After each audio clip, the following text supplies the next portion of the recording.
Welcome to Complexity Made Simple. My name is Paul Allen, and before we get into today's video newsletter, I'd like to offer you a free DMAIC guide that you can go to now and download using the link in the video description below.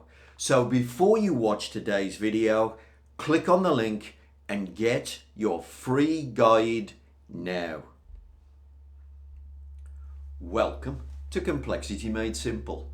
My name is Paul Allen, and the subject of today's video newsletter, well, this one's called If You Measure It, Write the Damn Number Down. And this is a response to a recent piece of work I've done. So, measure it. Let's call it a little bit more formally. Measure it. Record it. And this is a response to a recent piece of work I've been doing. I was doing it last week. I was actually doing some lean implementation. So I was out at a client. I was doing a bit of 5S, implementing some pull systems, things like that. But as part of implementing these systems, we were discussing how manufacturing went on. They were demonstrating how some of the machines worked and one or two other things.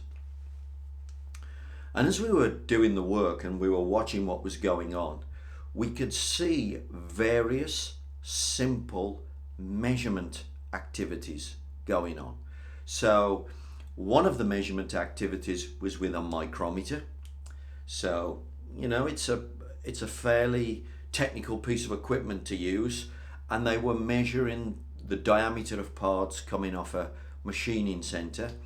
Further down the process, they were using go, no-go gauges, which I absolutely hate, but it speeds the process up.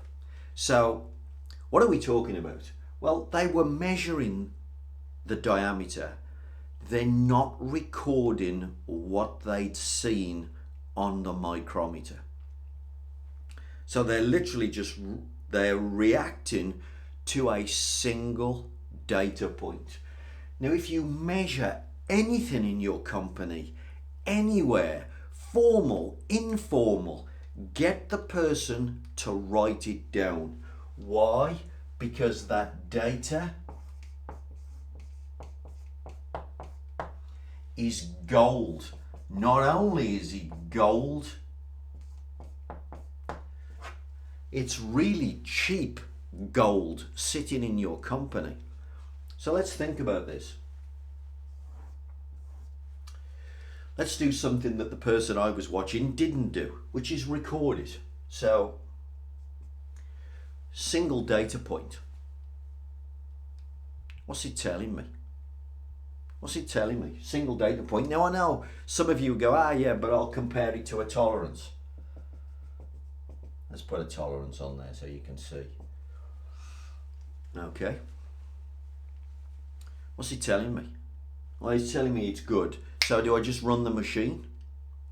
Well, how about if you'd recorded all the previous data for the last, let's just say the last 30 times that you'd ran this job. And if I showed you the last 30 times on a graph, it looks like that. And then your latest one is there. What's that telling you now? Well, it's telling you this process is definitely not running the same as you normally run it. The information of this data point is so much more powerful because of the previous 30. Now, it could be telling you that maybe you want to adjust. Okay, now, it's the same data point. Now, imagine the data looked like this then. Let's rub this off a second. We'll put it here. Imagine the data looked like this. So the same data point, by the way. So what's that data point in? Oh, I'm inside the tolerance. I'll leave it alone. Last time we ran the job, it looked like that. Now, what's that data point telling you? Process is clearly not capable. It's not set in the right place. It's telling you to do something about it.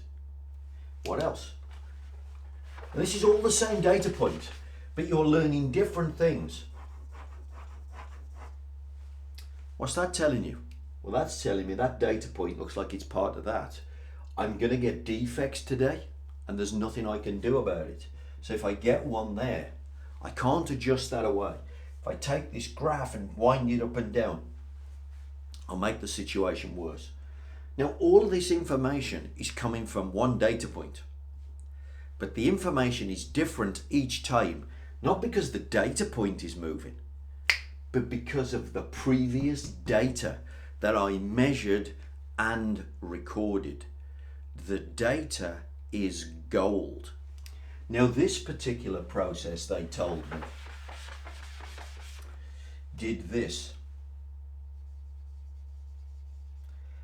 and then they adjusted it, and then it did this, and then they adjusted it. They said it did that over 100 cycles. That's what they claimed. Now, if you're going to claim that, you'd want that information, wouldn't you? You'd measure it, you'd record it. And by the way, this was a brand new operator. There's a brand new operator on this machine. He doesn't know how his machine works. And he's just measuring one, and he looks at the one, and he makes a decision. That's bloody appalling. They were asked to measure them. It's part of the standard operating procedure. They have to measure so many, so often. At that point, if you get them to write it down, and even more important, for God's sake, plot a graph. What's the matter with everybody that they don't want to use a pencil and a piece of paper to plot a graph? They were making defects, by the way, while we were doing this work. One of the reasons why I'm mentioning all of this was in this area, somebody started using a gauge, no-go gauge, later down the process. And they could see that this operator, who had supposedly managed this, had made mistakes. And the tubes that they were making were too big. So you just think, this is free. Solving this problem is literally free money. Pencil, piece of paper. And you know what? People can't be bothered to plot the graph. If you measure it, record it, turn the data into gold, get the data in front of you every time you run that process, and make bucket loads of cash. It's that simple. Why does everybody want to buy a robot and buy a computer worth 5 million quid with some software on it, when the solution to some of their most valuable problems lies on a piece of paper with a pencil? Collect the data, record it, put it on a graph, and create free gold in your company.